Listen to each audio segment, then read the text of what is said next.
Greetings, fencers. Today we're going to look at our heavy sparring gloves. The first gloves we'll look at are Spes Heavies. Once they're broken in, they're very comfortable and easy to wear. The hand and knuckles are so well protected, and impacts to the few gaps between plates are quite light. If you don't want bruised knuckles, this is the best choice. However, the thumb is quite poor. We have version 1s that don't protect the tip, and with shieldless swords, you are guaranteed a bruised thumb tip every cut because the thumb sticks out so far. Spes has released add-ons which work, but they constantly flip off the thumb tip for us. We have to use more and more tape to keep it on, and we have had foam break at spots as well. You are somewhat limited in your grip with Spes Heavies, but by cutting one or both the plates, you can get a more handshake grip and have your pairs of fingers hold differently with ease. Spes has released an updated version with a better thumb. One person here has them. They're definitely nicer, but are loose foam, which has led to a bloody thumbnail the third time using them. The cuff is also a different material and brings the weight down a noticeable amount. If you have a day job that really won't allow you sore and bruised hands, then Spes Heavies are probably the best option. But the thumb on the new ones is still not perfect, and Spes is making a version 2 that are drastically different.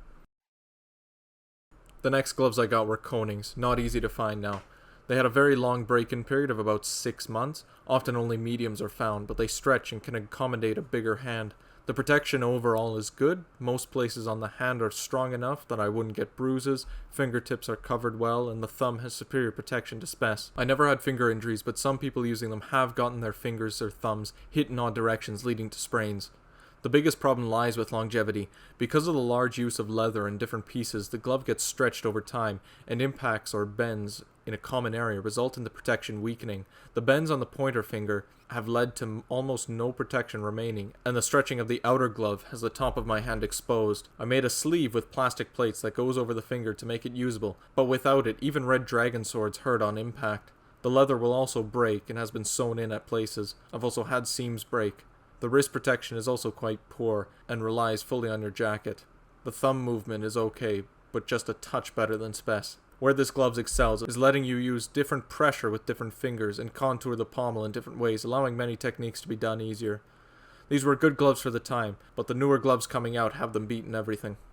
The next are sparring gloves. They stand out with their interesting thumb only attached by thread. This makes it so the thumbs move without any resistance. It's a very important thing for the German system. The string actually came undone and the thumb fell off the first day. It broke a month or two later. I actually have an extra long string inside, double layered, so if it ever breaks, I'll have enough to fix it on the spot. The tape is there to protect it from sword burrs. I also had to cut the thumb plate because it would hook on the crossguard. Rounding it off solved it. The separated plates on the wrist is a big safety concern. I took a very light hit underneath in between the plates and couldn't use my right hand for a couple months. Using a red dragon cuff, I taped plastic plates to it and used that to cover the wrist. The open hand is a large concern, even with regular gloves under. Broken sword points get easy access to the palm and wrist, and in between the thumb and finger. The thumb has zero soft material inside and needs an interior glove for padding. I've had multiple bruises to the thumb. I don't know why they didn't also put their yellow foam in there. I've also had many bruises to the back of the hand and knuckles. There's no chance of broken fingers, but the padding is quite minimal. It is nice to be able to have a smaller hand and have your thumb not sticking above the crossguard. I will also say I don't see much point to standard cuffs. For standard AP jackets, it's not a big deal because the forearms are okay protection, but with an AP light, you really need that bone covered all the way. I have to wear 2 forearm protectors because of it. Also, the left hand down by the pommel has a hard time holding the pommel and the haft. On very wasted grips, fingers in the middle have a hard time contacting. Sparring gloves are also very light and are significantly lighter than the previous gloves. I wear mediums and got a hoof version with hourglass, but the medium is too small. It's completely unusable for me. My fingers and thumb fit, but the cuff is up to my thumb. From my brief use, I will say hoof felt uncomfortable and not like Spes Heavies. My fingers are pushed diagonally inwards, leading to my middle finger not touching the sword at all. The hourglass is nice with built-in wrist protection. It also came with one thumb that's huge and twice the size as the other, which was too small. My thumb didn't actually fit in it. We had to melt it a little bit wider. One glove that I definitely wasted money on. I thought it'd be like sparring gloves. Got them a very long time ago. Absolute Force gloves. They're not usable.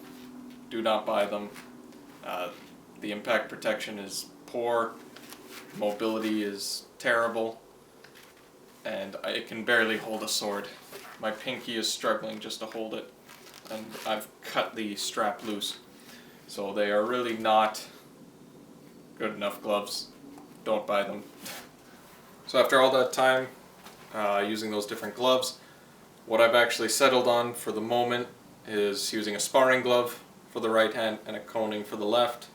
Sparring gloves maintain that good enough protection on the knuckles, which will get hit a lot more on the right, but has that excellent thumb movement, which is invaluable. But the sparring glove is not good enough on the pommel side. I find myself losing the grip on the pommel way too much. Konings are excellent for that. I can hold exactly how I want, where I want, and it's really nice to be able to use. The protection on the left one is not broken in too far, so it is still good enough protection, and this is what I found as the best thing for me.